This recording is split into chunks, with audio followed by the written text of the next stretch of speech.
All right, how's it going, everybody? It is starting to feel like spring, so I'm starting to organize and pack up all my ice fishing gear. And I realized that I just had a couple videos there showing some footage from the sturgeon fishing, and I didn't get a real good chance to exactly talk you through what I'm using for the ice fishing. It's really popular to use treble hooks instead of circle hooks. I think either one would probably be okay. It kind of depends on the current. It seems like people like to use the treble hooks when you're fishing more vertically because you don't get that same angle for the circle hooks to engage.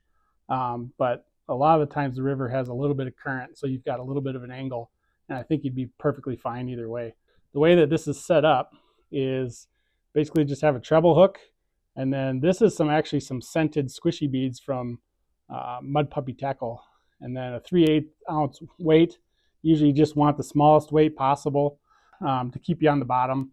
And then this is just a little French fry bobber that you just set real weak because as you can see from some of the sturgeon footage, I think one of them you see the bobber, and that was a 40-inch sturgeon, and it just tickled the bobber. It doesn't even take it down like a crappie would.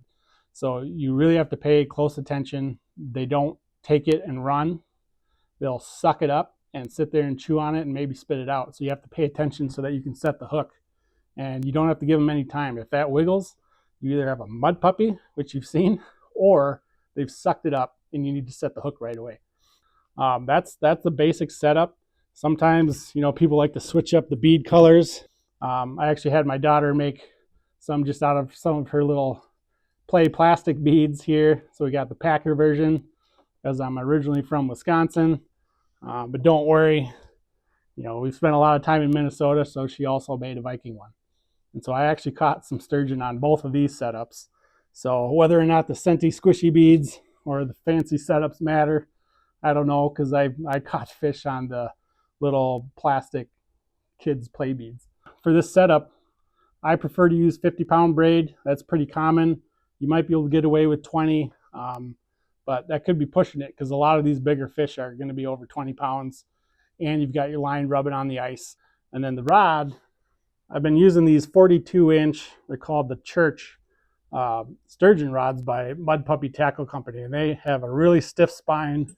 They're really sturdy. And then I've got some size 30 or 3000. This is a 13 fishing Arios, but I also got a couple of these Viper X reels by PC Fun just to try out. They're a little less expensive, but they seem pretty smooth. I didn't really test these out too much this winter, but some of these reels I'll probably take off and re-spool for the summer. So that's a little bit of the sturgeon setup for the ice, and we'll be putting this away now and getting ready for the open water. See you on the water.